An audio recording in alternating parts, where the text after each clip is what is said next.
Now, the mechanism of gene regulation. It is of two types. One is the negative regulation and the other is the positive regulation. The mechanism of gene regulation in E. coli operon and tryptophan operon are discussed as below. Negative control.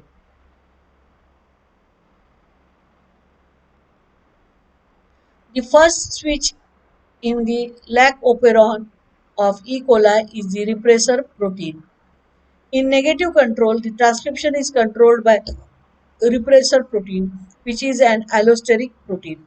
So, negative control, that is the first switch in the lac operon of E. coli, is the repressor protein. The repressor protein, it acts as a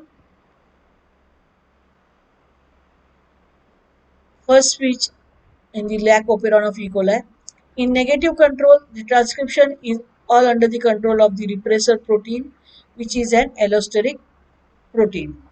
The repressor protein, it will bind to the operator region and it will prevent the transcription.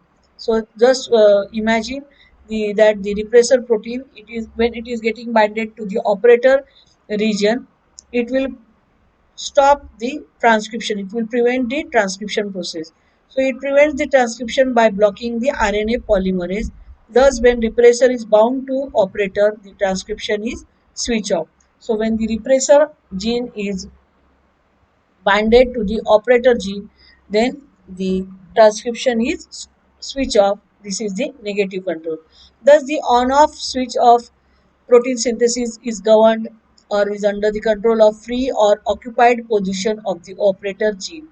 When the operator is free, transcription will take place, and when the operator gene is blocked, the transcription is stopped. So, if an isomer of lactose or allolactose is present, it will bind to the repressor protein and change its shape, and the changed repressor, it will not be able to bind with the operator gene, and thus it allows the transcription. Then the positive control. The second switch in the lac operon of E. coli is the catabolite activator protein, that is the CAP. The CAP is an allosteric protein. The CAP, it will bind to the DNA and small molecule called the cyclic AMP, adenosine monophosphate, CAMP. The cap only binds to the promoter region and it will stimulate the transcription when CAMP binds to the allosteric site. So CAP will get activated only when it is binded along with the CAMP to the promoter region, and it will bring about the transcription uh, process. So that is the positive control. The concentration of CAMP is controlled by ATP concentration. The low ATP, it will lead to high CAMP. The low concentration of so low or the decrease in the ATP molecules, it will lead to bring about or it will bring about the high CAMP to be formed, and high ATP, it will lead to low CAMP. So the concentration of CAMP molecule, it is all under the control of ATP concentration. So if E. coli is going on glucose, there will be high ATP and low CAMP. If no glucose is present, then there will be a low ATP and high CAMP. So in the absence of glucose, CAMP is high. It binds to CAP, which binds to the promoter region, and it will stimulate the transcription. So if glucose is present, CAMP is low. It will not get binded to the CAP, which cannot bind to the promoter, and hence it will not show the transcription process. Then the tryptophan operon.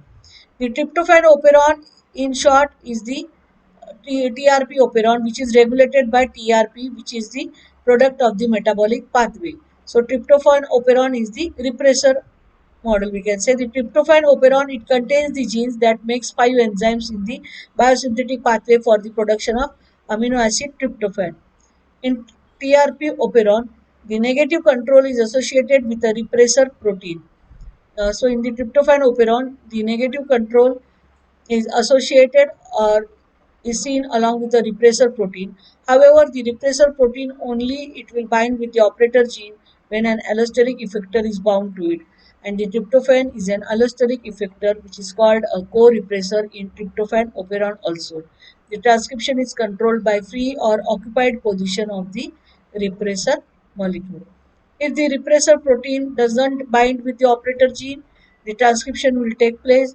If the tryptophan is present, then there is no need to synthesize enzymes, and in such situation, tryptophan will bind to the repressor protein, and both this tryptophan and repressor, it will bind to the operator gene and block the transcription process. It will not bring about the it will not start the transcription process. So when tryptophan is absent, the repressor will not bind to the operator and transcription will take place. So in the negative control, repressor protein binds DNA and stops transcription. In positive control, activator protein binds DNA and stimulates the transcription. In the inducible system, allosteric effector binds and releases repressor protein from DNA, resulting in the transcription. So in the repressible system, allosteric effector binds and causes repressor protein to bind to DNA, preventing the or stopping the transcription process.